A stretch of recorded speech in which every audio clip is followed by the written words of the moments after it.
Hello students, हम देख रहे थे कि मूट कोर्ट में किस टाइप के क्वेश्चन पूछे जा सकते हैं। इसी को और आगे बढ़ाते हैं तो हम देखते हैं कि एक यहाँ इंडियन एविडेंस एक्ट से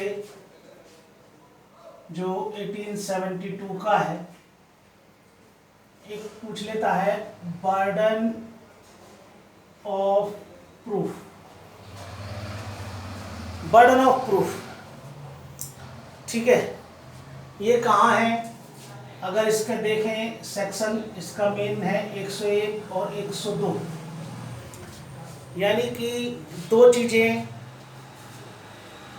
ओनस प्रोबेंडाई और फैक्टा प्रोबेंडाई। ठीक है, फैक्टा प्रोबेंडाई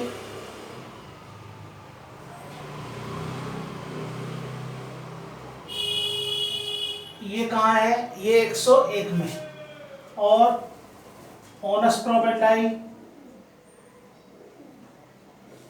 ये कहाँ है? ये 102 में।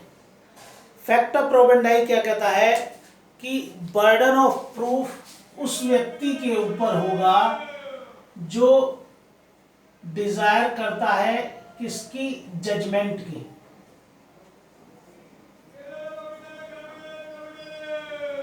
जजमेंट दिया जाए किसके संबंध में? किसी लीगल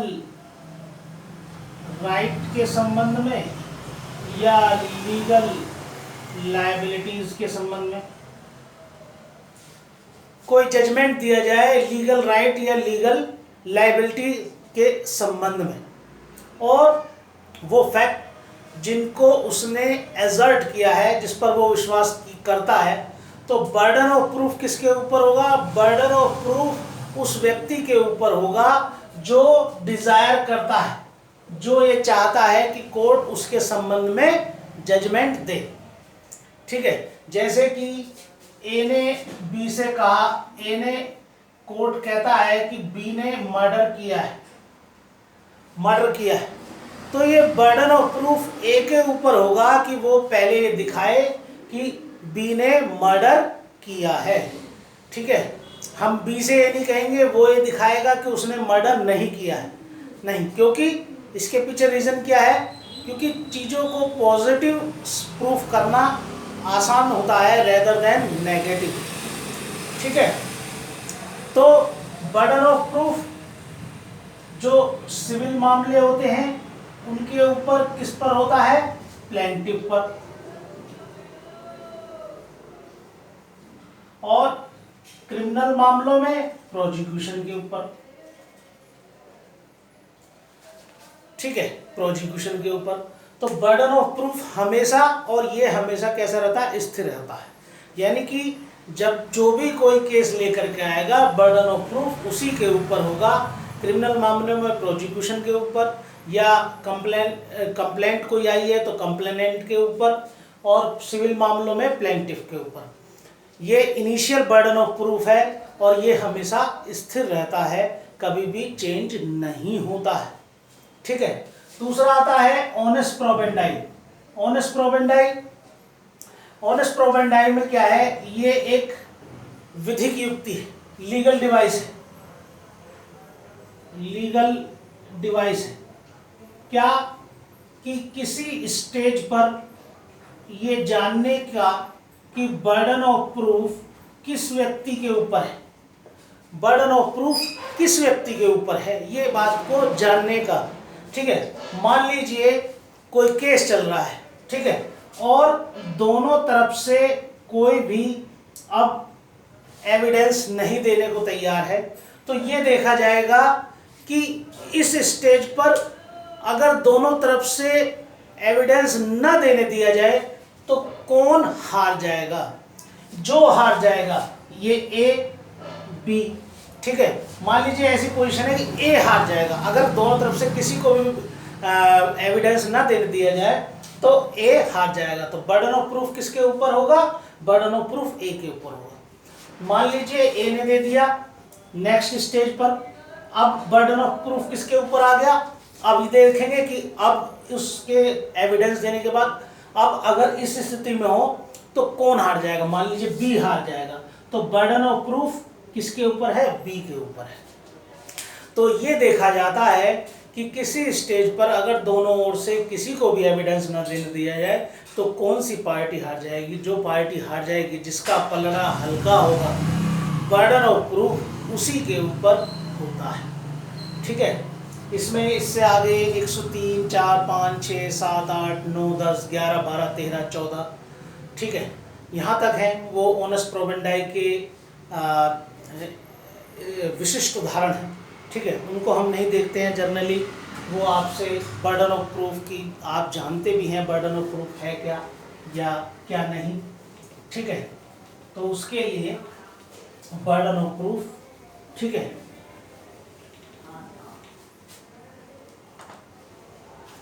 दूसरा आता है एस्टॉपल। ठीक है, एस्टॉपल कि भैया एस्टॉपल मतलब विबंध।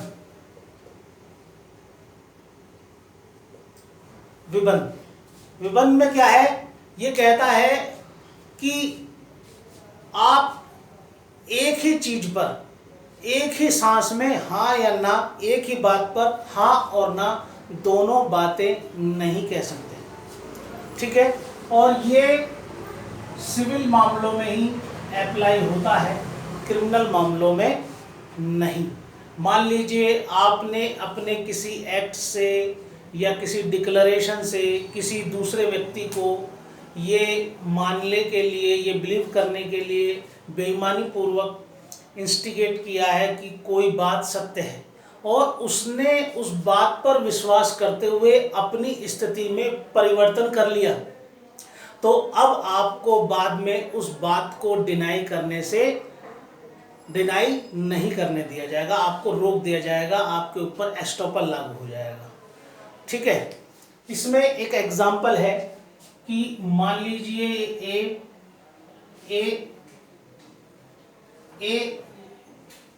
ए के पास ये मकान है, इस मकान को ये देखरेख करने के लिए आता है। ठीक है, और ये मालूम है कि ये ए का ही मकान है, लेकिन वास्तव में ये इसके फादर बी का मकान है। ठीक है, ये एफ का मकान है, ये बी से कहता है कि भाई उसको पैसे की ज़रूरत है और ये मकान उसका है, ये उसको खरीद ले, उसे ज़रूरत है तो कम पैसे पर उसको ये दे देता है। और ये सब कुछ देखने के बाद में उसकी बात पर विश्वास करते हुए इसको खरीद लेता है, और बाद में ये प्रॉपर्टी इसकी डेथ के बाद में इसके पास, ए के पास ही आ जाती है। अब ए ये कहता है कि जिस समय उसने बी को ये मकान बेचा, उस समय ए के पास में ये हक ही नहीं था, एंटाइटल ही नहीं था वो इस मकान को बेचने का। तो इस ट्रांजैक्शन को रद्द कराने के संबंध में ये सूट फाइल करता है। तो इसको अब उस मकान का एंटाइटल नहीं था ये कहने से रोक दिया जाएगा, नहीं कि उस पर नहीं था, नहीं, अब आप ऐसा नहीं कह सकते। ठीक है, तो एस्टॉपल क्या है कि किसी एक ही बात पर आप दो विकल्प नहीं कर सकते, हाँ भी कर रहे हैं और ना ही भी कर रहे हैं।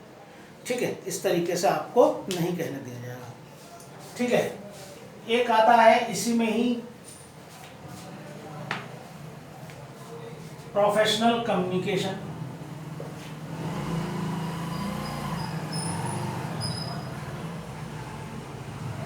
प्रोफेशनल कम्युनिकेशन ये कहाँ है? ये 126, 27, 28, 29 में है। ठीक है, मान लीजिए कोई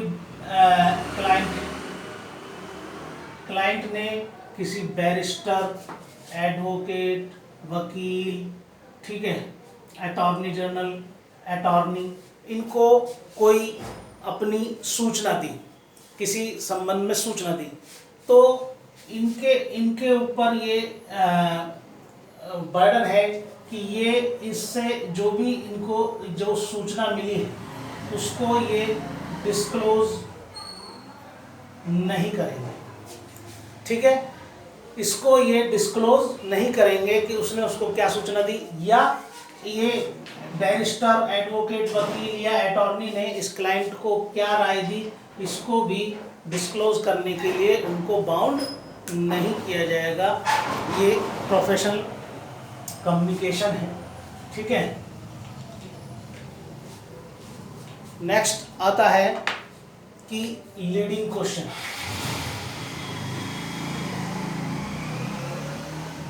leading question, leading question Indian evidence act 141, 42, 143, 143, इसमें क्या है लीडिंग क्वेश्चन। लीडिंग क्वेश्चन क्या होते हैं? लीडिंग क्वेश्चन ऐसे क्वेश्चन जो उत्तर को सुझाते हैं, ठीक है, ऐसा क्वेश्चन जो आंसर को सजेस्ट करता है, आंसर सुझाता है। जैसे कि आप गाजियाबाद में रहते हैं, तो यानी कि जिस ऐसे क्वेश्चन जिनका जवाब आप हाँ या ना में देंगे। आप गाजियाबाद में रहते हैं, यस, हाँ या ना, ठीक है। आप टीचिंग का काम करते हैं, यस और नो। तो ऐसा क्वेश्चन जो आंसर को सुझाए उसको बोलते हैं लीडिंग क्वेश्चन, ठीक है। और स्टूडेंट्स, इसमें आता है एक प्ली ऑफ एलिबाई।